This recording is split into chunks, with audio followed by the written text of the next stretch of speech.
সবকিছু সৃষ্টি করেছেন। কোনো জায়গায় বলা হয়েছে আমরা সৃষ্টি করলাম, আমরা করলাম এই রকম। বহু বচনে বলা হচ্ছে কেন? ভাই একটা প্রশ্ন করেছেন, কেন পবিত্র কোরআনে আল্লাহ সুবহানাহু ওয়া তাআলা নিজেকে আমরা বলেছেন? এর মানে কি একজনের বেশি? ভাই, আরবি ভাষায় আমরা দুই প্রকারের, একটা হলো বহুবচন, আরেকটা হলো সম্মানার্থে বলা রাজকীয় বহুবচন। যেমন একটা উদাহরণ দিয়ে হয়তো জানেন, রাজীব গান্ধী কিভাবে কথা বলতেন? তিনি বলতেন হাম দেখনা চাহতে হাম। এই হাম শব্দটা বহুবচন না, এটা একবচন, এটাকে বলা হয় রাজকীয় বহুবচন। একইভাবে আল্লাহ সুবহানাহু ওয়া তাআলা কোন জায়গায় বলছেন আমি, কোন জায়গায় বলছেন আমরা।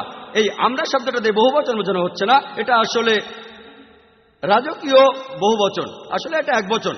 তাহলে যখন বলা হচ্ছে আমরা তোমাদের সৃষ্টি করলাম, এটা আসলে একবচন আল্লাহ সুবহানাহু ওয়া তাআলা। কোরআনে পরিষ্কার বলা হচ্ছে সূরা ইখলাসে 1 নম্বর আয়াতে এই কথা বলা আছে, কুল আল্লাহু আহাদ, বলো তিনি আল্লাহ এক এবং অদ্বিতীয়। আল্লাহ একজনই, একজনের বেশি নয়। আশা করি উত্তরটা পেয়েছেন। উপস্থিত ভাই বোনদের সবাইকে সালাম জানাচ্ছি।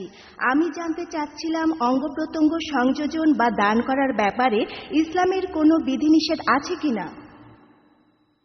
বোন একটা প্রশ্ন করেছেন, অঙ্গ প্রত্যঙ্গ সংযোজন বা দান করা ইসলামে এটার অনুমতি আছে কিনা।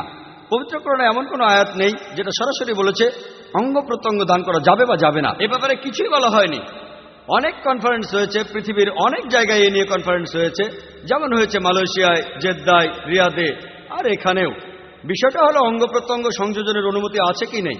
পৃথিবীর অনেক ওলামাগণ এই সিদ্ধান্তে এসেছেন। তারা বলেন অঙ্গ প্রত্যঙ্গ সংযোজনের অনুমতি আছে যদি 3টি শর্ত পূরণ করেন।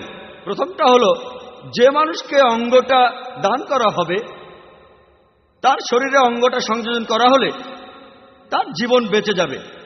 যদি তার জীবন ঝুঁকির মধ্যে থাকে আর তার কোনো অঙ্গের প্রয়োজন হয়, সেক্ষেত্রে অনুমতি আছে। 2 নম্বর পয়েন্ট, যে ব্যক্তি অঙ্গ দান করে সে আর্থিক কারণে এই কাজটি করবে না, টাকার জন্য নয়, 1 লাখ টাকা বা 2 লাখ টাকার জন্য নয়। 3 নম্বর, যে ব্যক্তি অঙ্গ দান করছে এ কারণে যেন সে মারা না যায়। আধুনিক বিজ্ঞান বলে শরীরের কিছু অঙ্গ প্রত্যঙ্গ, যেমন কিডনি, মানুষের কিডনি একটা থাকলেই বাঁচতে পারে, স্বাভাবিকভাবে বাঁচে। দ্বিতীয় কিডনিটা বাড়তি। আমার মা, ধরুন তার 2টো কিডনি নষ্ট হয়ে গেল, আমি একটা দান করলাম, অবশ্যই আল্লাহ আমাকে শাস্তি দেবেন না। তবে একটা কথা, এতে যেন আমার জীবন বিপন্ন না হয়। এ কথা বলবো না যে আমি হৃৎপিণ্ড দান করব, কারণ হৃৎপিণ্ড দান করলে আমি মরে যাব, তাই হৃৎপিণ্ড দান করতে পারবো না। শুধু সেই অঙ্গগুলোই আমি দান করতে পারবো যাতে করে আমার জীবন ঝুঁকিতে না পড়ে। আর এই অঙ্গদান আর্থিক কারণে করব না। 2 নম্বর। 3 নম্বর, এতে অন্য মানুষের জীবন বাঁচবে। এই সিদ্ধান্ত দিয়েছেন বিভিন্ন ওলামাগণ।